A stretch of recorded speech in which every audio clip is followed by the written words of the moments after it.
The old Zephyrian commander stood before the group of young cadets in the military academy. His forearms were crossed behind his back, and his silver scales caught the light from the ceiling. Commander Vexthal had seen many battles in his long life. His eyes held memories that most beings would never want to carry. "Today I will tell you about humans," he said in his deep voice. "You think you know about war. You think you understand what it means to fight. But until you have faced humans in battle, you know nothing." The young cadets sat quietly. Some were Zephyrian like their commander. Others came from different worlds across the galaxy. All of them had heard stories about the Terran Galactic War. But stories were just stories. Commander Vexthal had been there. "The first time I met humans in battle was at Kepler Station," Vexthal began. "It was a mining colony on the outer rim. Nothing special. Just rocks and metal and a few thousand workers. We thought it would be easy to take." He walked slowly in front of the cadets as he spoke.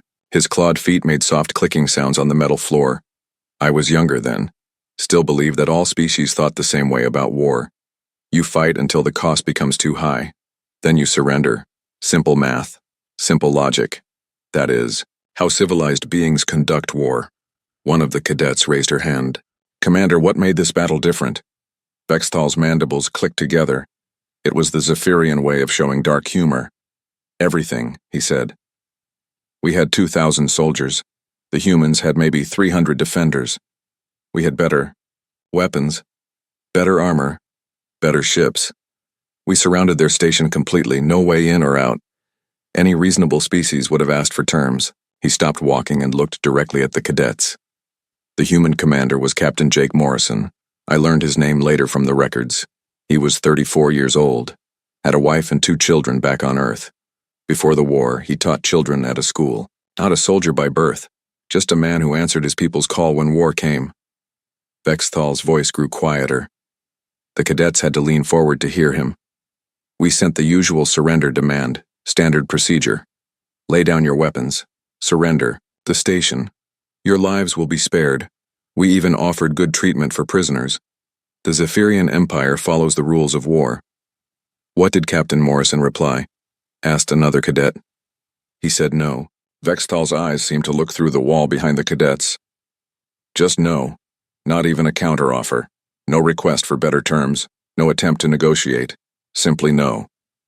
The commander began walking again. "So we began the siege. Cut off their power. Blocked their supply ships. Jammed their communications. Standard siege tactics. We waited for hunger and darkness to do our work for us. Much cheaper than fighting." "How long did you wait?" a young Altarian cadet asked. 3 days. On the morning of the 4th day, something happened that I still do not understand. The humans opened their airlocks. Several cadets looked confused. "Not to let us in," Vexthal explained. "They came out, all of them." Captain Morrison led about 200 soldiers in a direct charge across open ground toward our main battle line. The room was completely silent now. I was commanding the 3rd Assault Group. We had perfect positions. High ground. Cover. Clear fields of fire. The humans had to cross 800 meters of empty space to reach us. No cover. No support. No hope. Vexthal stopped walking again. I remember thinking that the humans had finally broken. That fear had driven them mad. I almost felt sorry for them. Such a waste of life over a simple mining station. "But they kept coming," he continued. "We opened fire immediately. Our plasma rifles cut through their ranks like fire through paper. I watched human soldiers fall every few steps. But the others did not stop, did not take cover, did not retreat. They just kept running toward us." One of the cadets made a small sound of shock. "I have seen many species fight," Vexthal said. "Most will charge for a short distance. But when losses become too heavy, survival instinct takes over. They seek cover or pull back. It is natural. It is sane. Not humans. They kept coming even as their friends died beside them. I saw one human soldier take a plasma blast to the chest. He fell but kept crawling forward until he died. Another lost her arm but kept running with her rifle in her good hand. The commander's voice was barely above a whisper now. We killed half of them in the first 2 minutes. Any other species would have broken. But Captain Morrison was still running at the front, still leading, still coming straight at us. Vexthal turned to face the cadets directly. That was when I began to understand that something was wrong. This was not madness. This was not panic. These humans had a plan. What kind of plan? Asked a cadet. While we were focused on the main attack, a small group of humans had stayed behind in the station, led by Lieutenant Katie Brooks. She was 26 years old, an expert with explosives. While her friends were dying to hold our attention, she was working in the station's power core. The room felt very cold suddenly. The human charge was never meant to succeed, Vexthal explained. It was meant to keep us looking the wrong way. Captain Morrison and his soldiers knew they were going to die. They ran into our guns knowing it was hopeless. But they were buying time. For what? Lieutenant Brooks had connected antimatter charges to the station's main reactor. Enough explosive power to turn the entire facility into a small sun. She was going to destroy the station rather than let us have it. Several cadets shifted uncomfortably in their seats. We realized what was happening when our sensors detected the energy buildup. Too late to stop it. Too late to evacuate completely. The explosion killed Lieutenant Brooks instantly. It also killed the remaining human defenders. And it killed 800 of my soldiers. Vexthal was quiet for a long moment. Captain Morrison died 20 meters from our battle line, still charging, still fighting.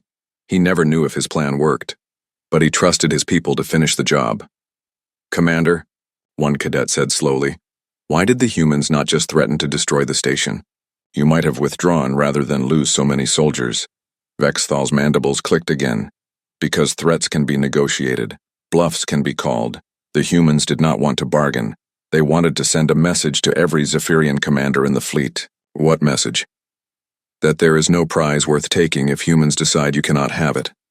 That they will destroy everything rather than let it fall into enemy hands. That they count the cost of war differently than we do. The commander walked to the window and looked out at the stars. After Kepler Station, our strategy changed. We stopped trying to capture human facilities intact. We knew they would be booby-trapped or destroyed. We stopped expecting human defenders to surrender when surrounded. We learned to expect the unexpected. He turned back to the cadets. But the real lesson of Kepler Station was not about tactics or strategy. It was about the human mind. They do not calculate acceptable losses the way we do. They do not weigh their own lives against military objectives the way other species do. How do they calculate? Asked a cadet. They do not, Vexthal said simply. When humans decide something must be done, they do it regardless of the cost. Captain Morrison did not count his soldiers as numbers on a report. He saw them as people willing to die for something bigger than themselves. The commander looked at each cadet in turn. That is what makes humans so dangerous in war. They fight like every battle is their last battle, like every cause is worth any sacrifice. Most species fight to live. Humans will die to win. The cadets sat in stunned silence as Commander Vexthal's words sank in. Outside the window, the stars seemed a little less bright than before. Commander Vexthal moved away from the window and faced his young cadets again. The memory of Kepler Station still hung heavy in the air like smoke from an old fire. But the old Zephyrian warrior had more stories to tell, stories that would teach these young minds what they truly faced when they encountered humans in battle. Kepler Station taught us that humans would rather destroy than surrender, he said, but we still thought we understood the rules of war. Cut off supplies. Wait for hunger and desperation to do the work. Every species breaks eventually when their people begin to starve. A young cadet raised his hand. Did this strategy not work? Against humans, Commander? Vexthal's 4 eyes blinked slowly. That brings me to my second story. The Siege of New Montana. 47 days that changed everything I thought I knew about warfare. The commander began his slow walk across the front of the classroom again. His clawed feet clicked against the metal floor in a steady rhythm. New Montana was a farming colony. 2 million humans lived there. Men, women, children, elderly. Not soldiers. Just ordinary people trying to build new lives on a distant world. They grew food for dozens of other human colonies, rich soil, good climate, perfect target for a blockade. He paused and looked at one of the cadets. Tell me, young one, how long would your people last without food shipments? The cadet thought for a moment. Perhaps 10 days, Commander. Maybe 15 if we rationed carefully. Exactly what we expected. From humans. Vexthal nodded. Our intelligence said they had maybe 2 weeks of stored food, standard for most colonies.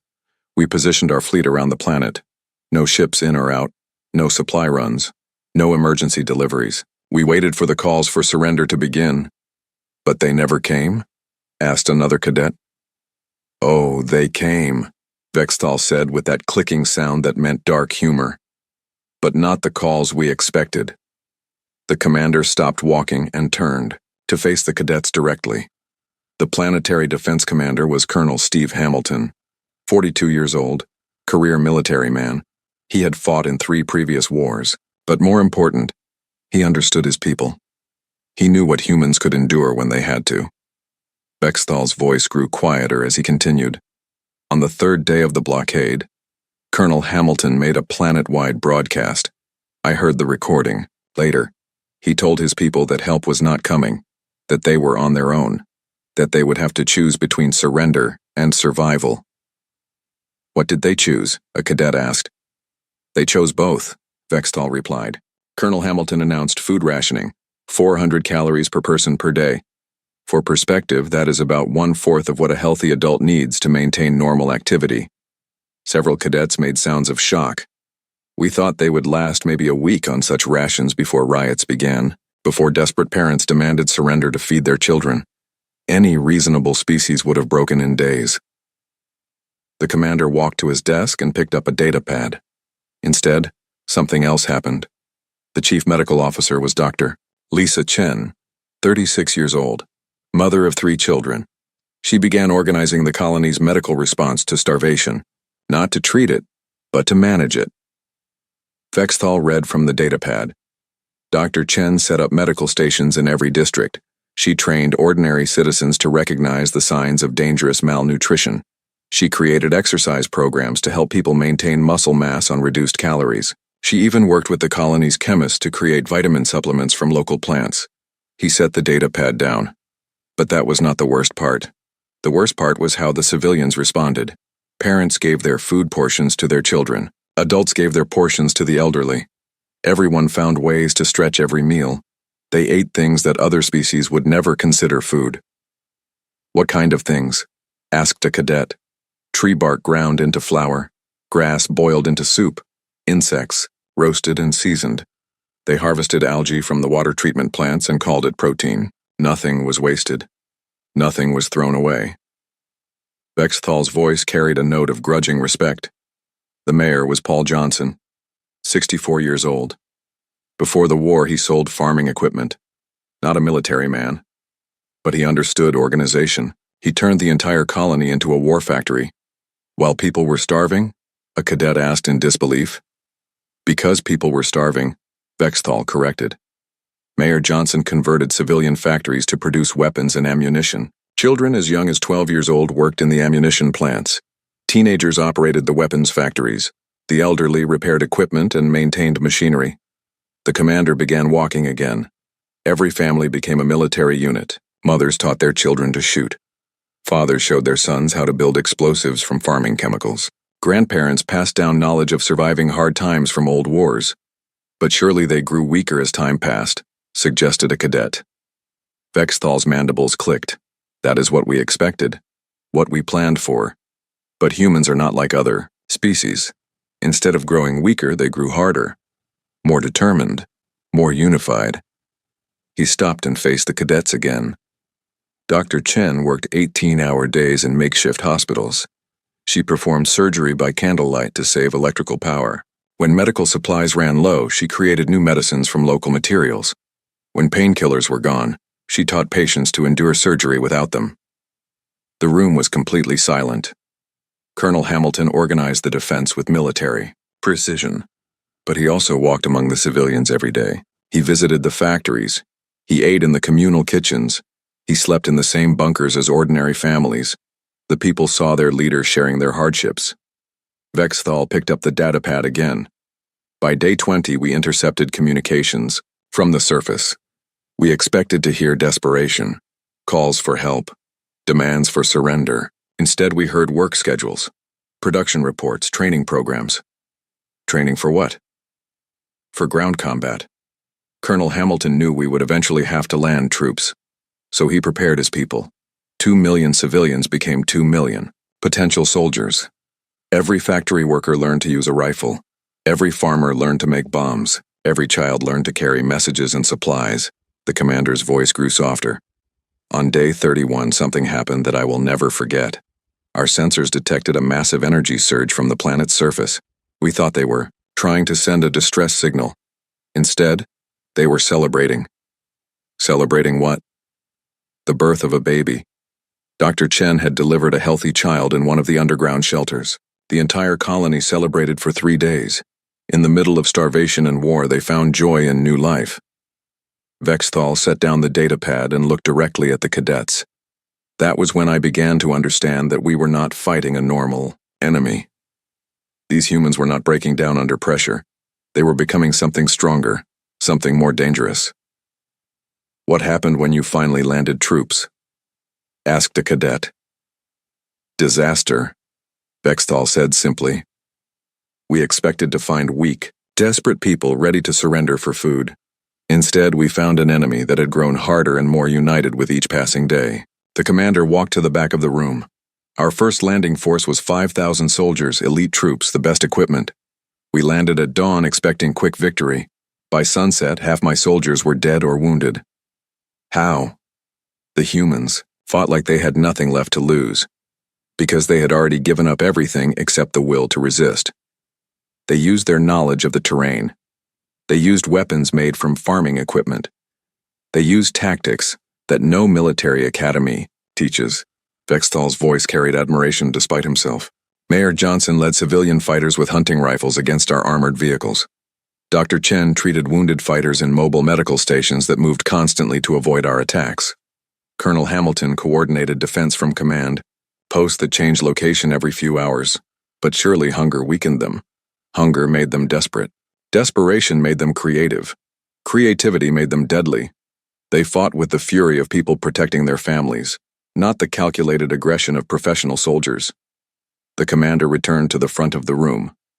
On day 47, our high command ordered a full retreat. We had lost too many soldiers trying to take one farming colony. The cost was too high. You withdrew? We had no choice. The humans had taught us something terrible. They could endure hardships that would destroy other species. They could grow stronger under pressure that would break stronger armies. Most frightening of all, they could turn ordinary citizens into effective soldiers in just a few weeks. Vexthal looked at each cadet. New Montana changed our entire approach to fighting humans. We stopped trying to starve them into surrender. We learned that human endurance is not just physical, it is psychological. They can convince themselves that any suffering is acceptable if the cause is important enough. The old commander's voice grew very quiet. That is the second lesson about human warfare. They do not just fight with their bodies or their weapons. They fight with their minds. And the human mind can endure things that would drive other species insane. The cadets sat in stunned silence as the full meaning of the story sank in. Outside, the stars continued their ancient dance, but somehow they seemed less distant than before. Commander Vexthal looked out at his cadets and saw the confusion in their young faces. They were trying to understand how humans could be so different from every other species in the galaxy.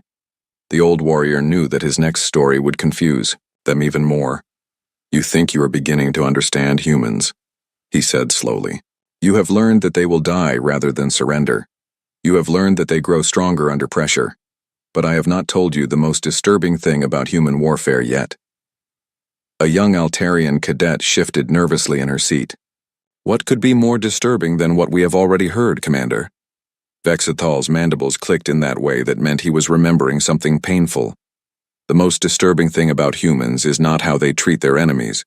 It is how they treat their prisoners. How they can show mercy when you least expect it. How they can turn that mercy into a weapon more powerful than any gun. The commander began his familiar walk across the front of the room.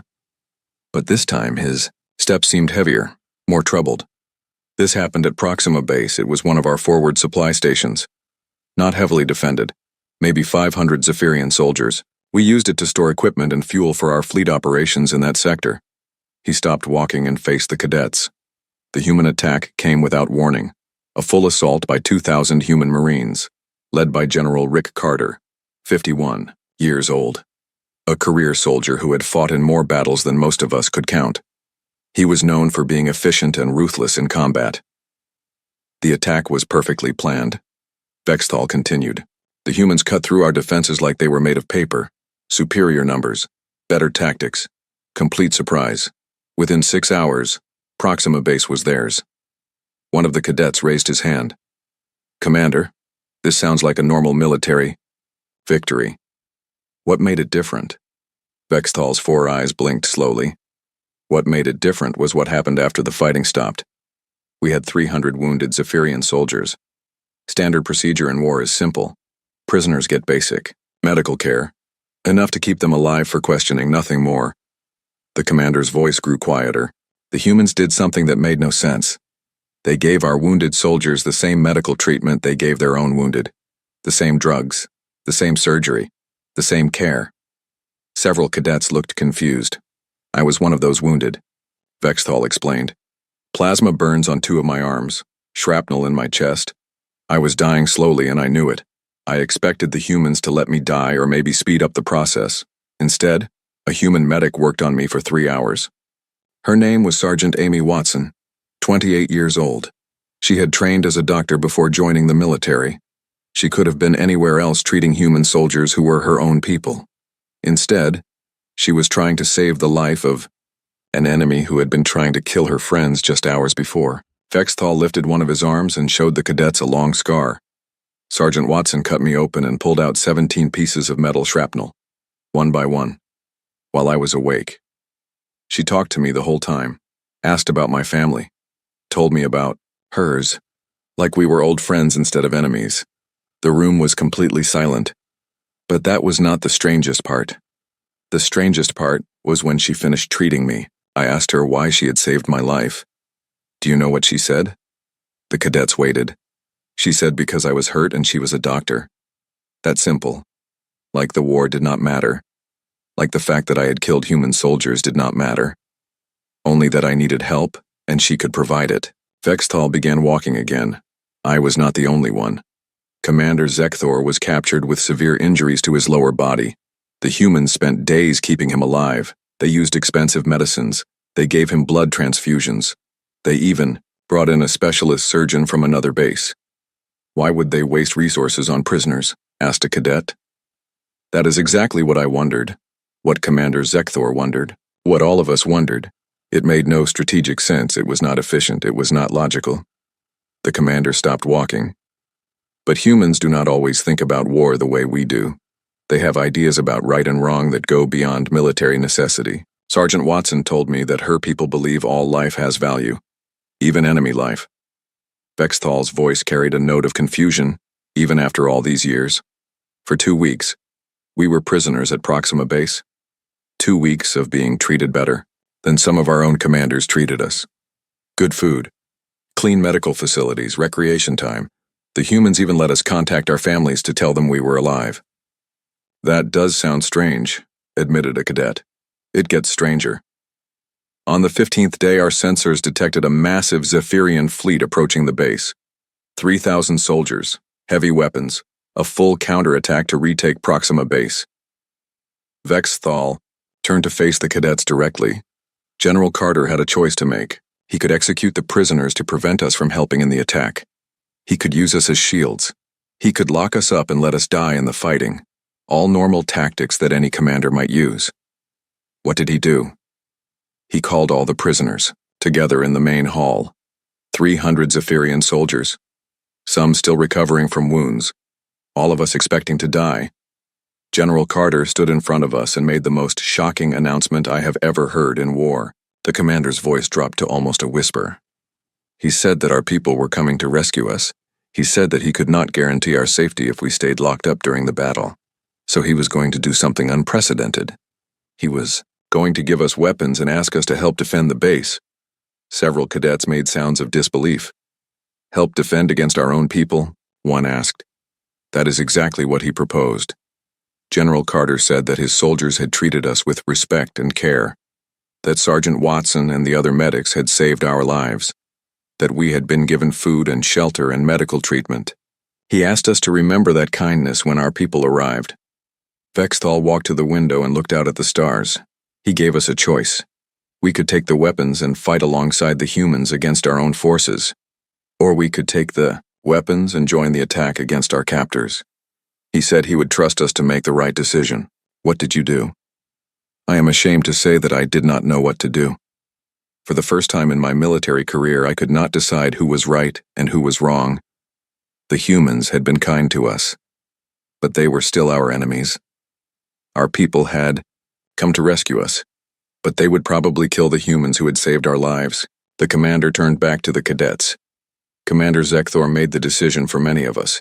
He stood up and said that honor demanded we protect those who had protected us, even if they were enemies, even if it meant fighting our own people. How many prisoners joined the humans? 87. Almost 1/3 of us chose to fight alongside our former captors against our own rescue force. It was the most shameful and most honorable thing I have ever done. Vexthal's voice was heavy with old pain. The battle lasted 6 hours. Zephyrian forces eventually took the base, but they lost over 1,000 soldiers doing it. Much more than they expected, because 87 of their own people were fighting against them. What happened to the prisoners who helped the humans? Most of us died in the fighting.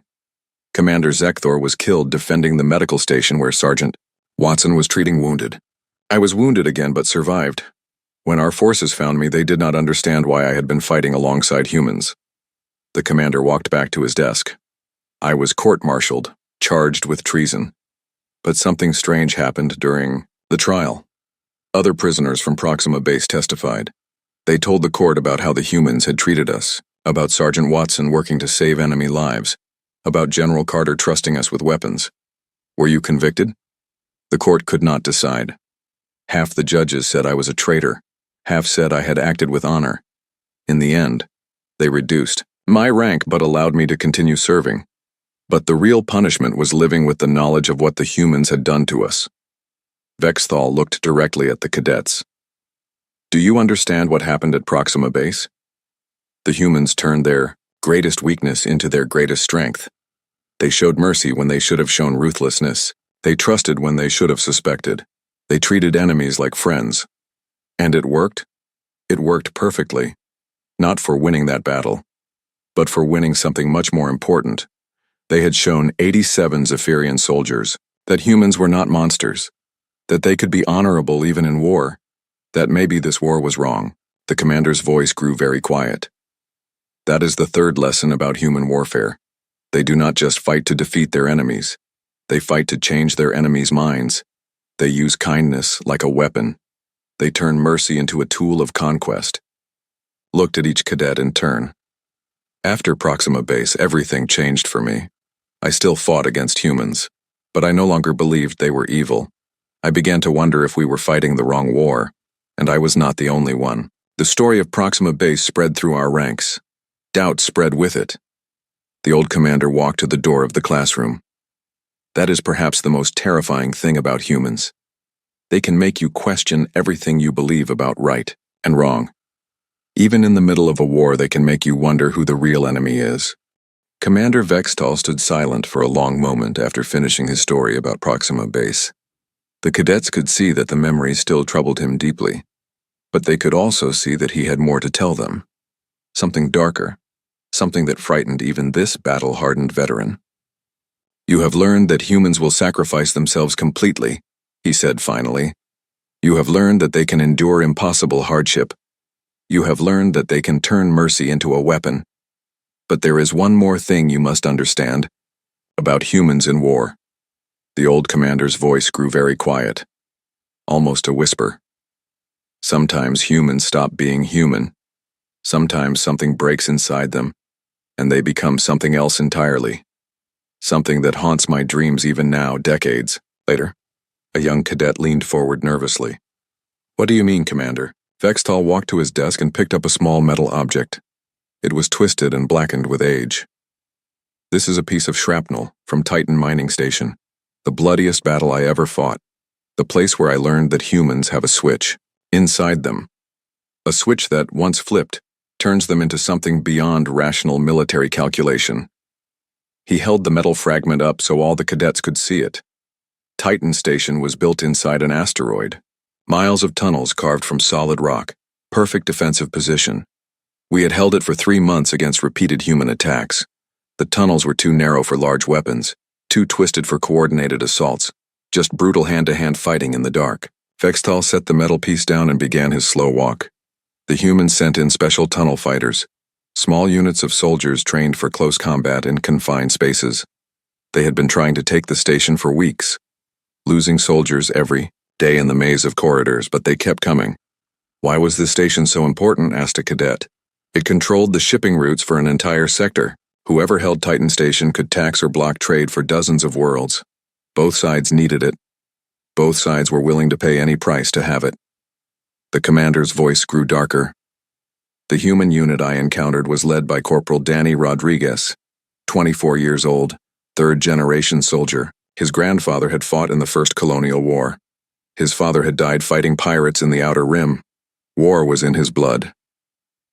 Vexthal stopped walking and turned to face the cadets. Rodriguez had a squad of 8 soldiers.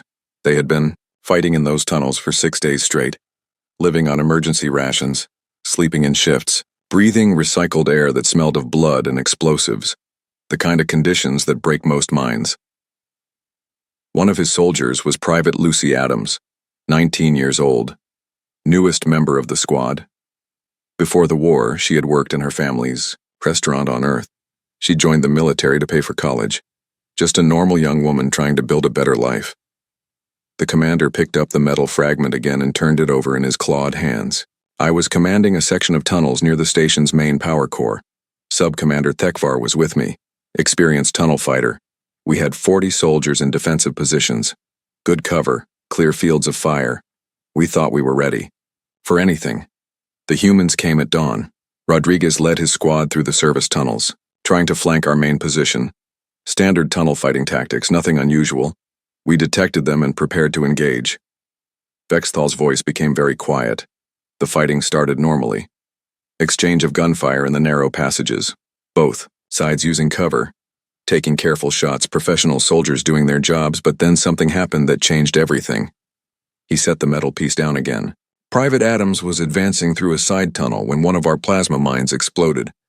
The blast caught her completely. I saw it happen through the security monitors. She died instantly. No time to suffer. Quick and clean, as deaths in war go. But Corporal Rodriguez saw it too. He was only 20 meters away when his youngest squad member was killed, and something broke inside him. The cadets leaned forward, sensing that they were about to hear something terrible. Rodriguez let out a sound that I still hear in my nightmares, not a scream of pain or anger. Something deeper, something primal, like an animal that has been wounded beyond reason. Vexthal began walking again, but his steps were unsteady. He dropped his rifle and drew his combat knife. Then he charged straight toward our position, not tactical movement, not careful advance. Just a mad rush through fire that should have killed him instantly. Did your soldiers hit him? They tried. Sub-Commander Thekvar put 3 plasma bolts into Rodriguez's chest. Any other being would have died immediately. But Rodriguez kept coming. The wounds slowed him down but did not stop him. The commander's mandibles clicked nervously. He reached our first defensive position and began killing with his bare hands. His knife broke on Thekvar's armor, so Rodriguez used his fists, and his teeth, and anything else he could find. Several cadets made sounds of shock. I have fought many species in my career. I understand military rage, the anger that comes from seeing friends die. But this was different. Rodriguez was not angry. He was something else entirely. Something that felt no pain and feared nothing. Vexthal stopped walking and faced the cadets directly. Sub-Commander, Thekvar was a veteran of 30 battles, strong even by Zephyrian standards. But Rodriguez killed him with his bare hands, tore out his throat with his fingernails, while taking gunfire from 6 other soldiers. How is that possible? I do not know, but I saw it happen. Rodriguez moved faster than any being should be able to move, stronger than any human should be. Like pain and fatigue meant nothing to him. The commander's voice was barely audible. Now, the other human soldiers saw what was happening to Rodriguez. Instead of trying to stop him or calm him down, they supported him. They channeled their own rage into cold, efficient killing, like they understood that their leader had become something beyond normal combat, and they needed to protect him. What happened next? Rodriguez fought his way through our entire defensive position. 40 experienced Zephyrian tunnel fighters. He killed 12 of them personally before the rest broke and ran. I was one of the ones who ran. Vexthal walked to the window and stared out at the stars. I have never run from a battle before or since, but there was something in Rodriguez's eyes that was not human anymore, something that made my survival instincts scream at me to flee. Did he survive the battle? Rodriguez lived. The wounds that should have killed him healed. The rage that had consumed him eventually faded. By the next day, he was back to being a normal human soldier, quiet, professional, like nothing had happened. The commander turned back to the cadets. But I learned something about humans that day. They have the capacity to become something beyond their normal limitations. When they lose someone they care about, when they are pushed beyond their breaking point, they can tap into something primal and terrifying. Is this common among human soldiers? Not common, but not rare either. I saw it happen 3 more times during the war, always triggered by the death of someone close, always resulting in impossible feats of strength and endurance, always leaving the other humans ready to support and protect their transformed comrade. Vexthal walked back to his desk. Military strategists call it berserker syndrome. The humans have an old word for warriors who fought in this state. They say it comes from their ancient history when their ancestors fought with primitive weapons. But why did the other soldiers support Rodriguez instead of trying to control him? Because humans understand something about war that other species do not. They know that sometimes the only way to win is to become something more than what you are, even if that something is terrible. The commander looked at each cadet in turn. That is the 4th lesson about human warfare. They have a switch inside them that can turn ordinary soldiers into something beyond rational calculation, and when that switch is flipped, their comrades do not try to turn it off. They protect it. They use it. They turn their friends' madness into a weapon.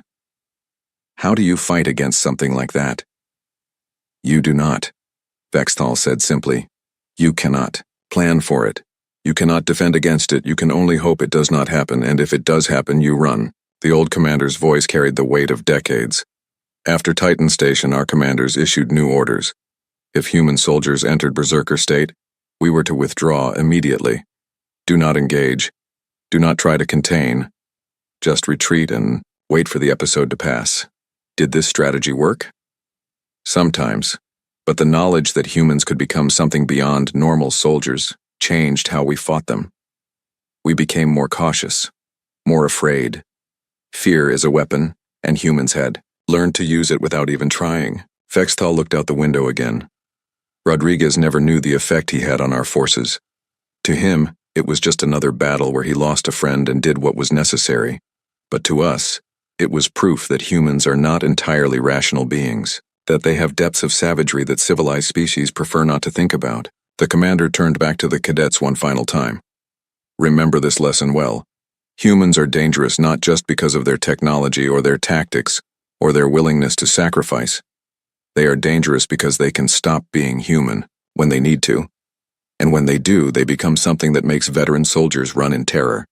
Commander Vexthal stood before his cadets one final time. The weight of his memories hung heavy in the air like smoke from a dying fire. 4 stories of human warfare had been told. 4 lessons that challenged everything these young minds thought. They knew about war, but the old commander had one more story to tell, the most important story of all. You think you understand humans now? He said slowly. You have learned about their willingness to die, their impossible endurance, their ability to turn mercy into a weapon, their capacity to become something beyond rational thought.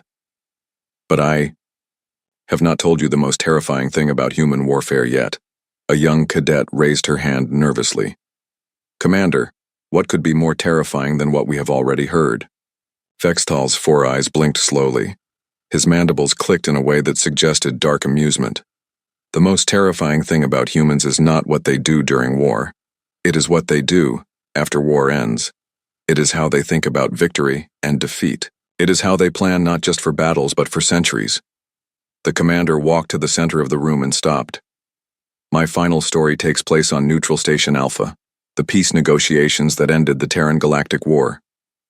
I was there, as military advisor to High Chancellor Mordeth, the most powerful leader in Zephyrian history, a being who had conquered 12 star systems and ruled over 50 billion people. He paused and looked at each cadet in turn. We came to those negotiations, expecting to dictate terms to a defeated enemy. Yes, the humans had fought well. Yes, they had cost us more than expected. But we still held more territory. We still had larger fleets. By any reasonable measure, we were winning the war. Then why were there peace negotiations? Asked a cadet. Because the humans asked for them. Admiral Helen Foster sent a message directly to our high command. She said that humanity was ready to discuss ending the war. We thought they were finally ready to surrender. Vexthal began his familiar walk across the front of the room. But this time his steps seemed different, more careful, more thoughtful. Admiral Foster was 57 years old. She had been fighting wars for 30 years, started as a junior officer and worked her way up through every rank. She understood strategy better than most of our generals. But more importantly, she understood something that we did not. What did she understand? That war is just one tool among many. That victory in battle does not always mean victory in the larger game. That sometimes the best way to win is to convince your enemy to join you voluntarily. The commander stopped walking and faced the cadets. The human delegation arrived at Neutral Station Alpha with President Tony Clark, 43 years old. A former teacher who had become a politician during the war. He had never been a soldier, never commanded troops, never fought in any battles. We thought this showed that humans were not taking the negotiations seriously. Were you wrong? Completely wrong. President Clark understood something about power that our military leaders never grasped. He knew that the strongest victory is the one where your enemy becomes your ally. Vexthal walked to his desk and picked up a datapad.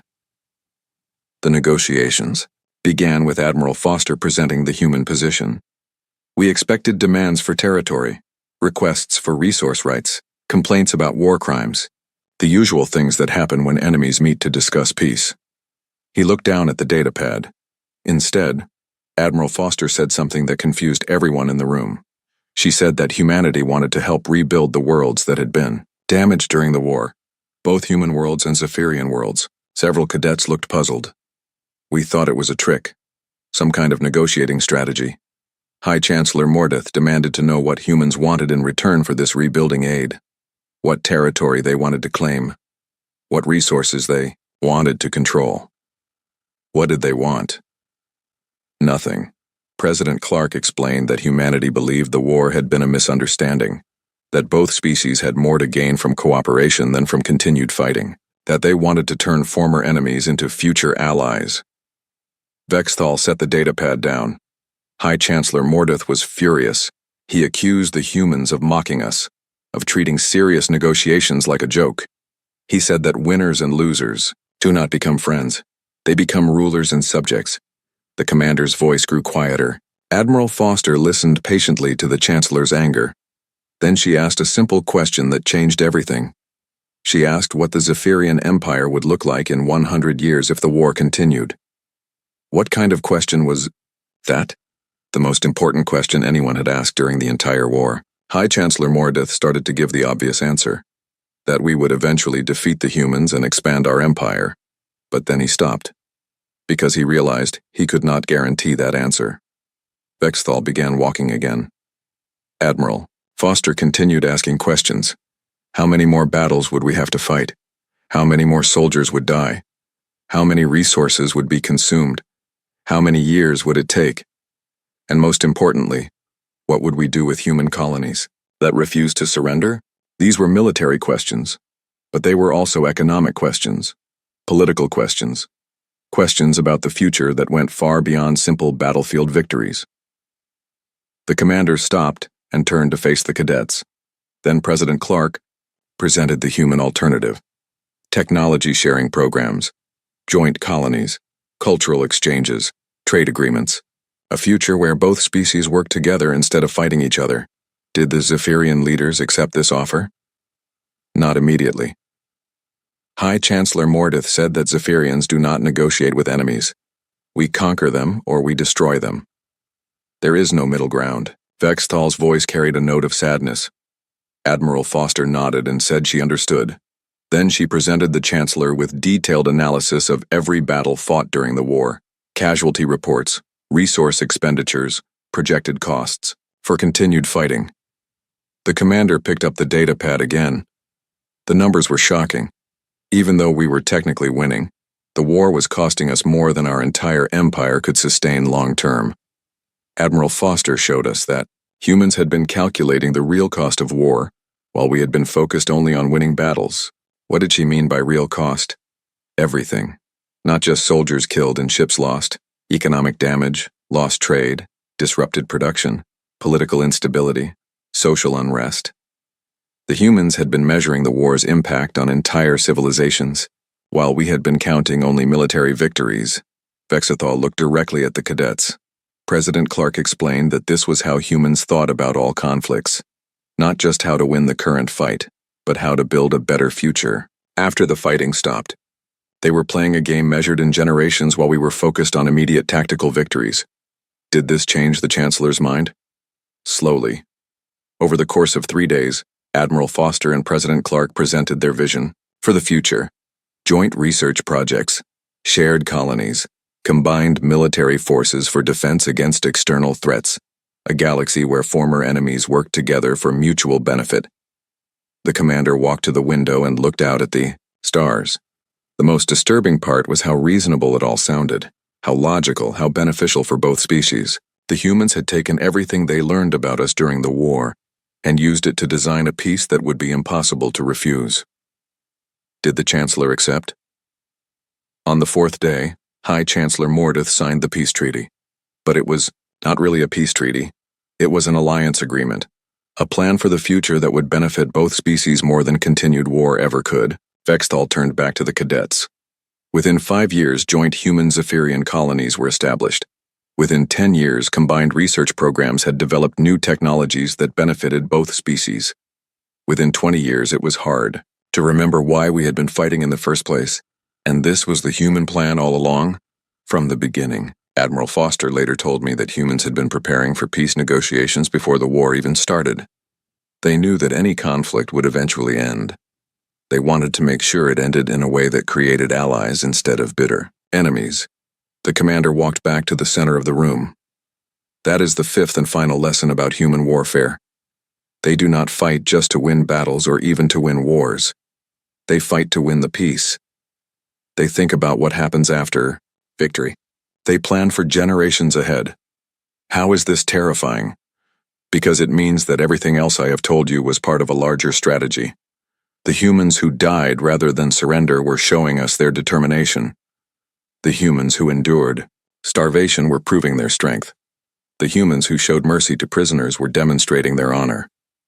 The humans who became berserkers were revealing their passion. Vexthal's voice grew very quiet.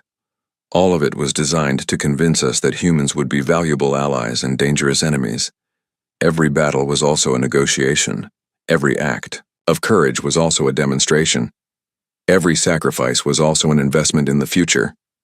The old commander looked at each cadet one final time. The most terrifying thing about human warfare is that they are always fighting 2 wars. The obvious, war with guns and ships and soldiers, and the hidden war for hearts and minds and futures. They win both wars simultaneously.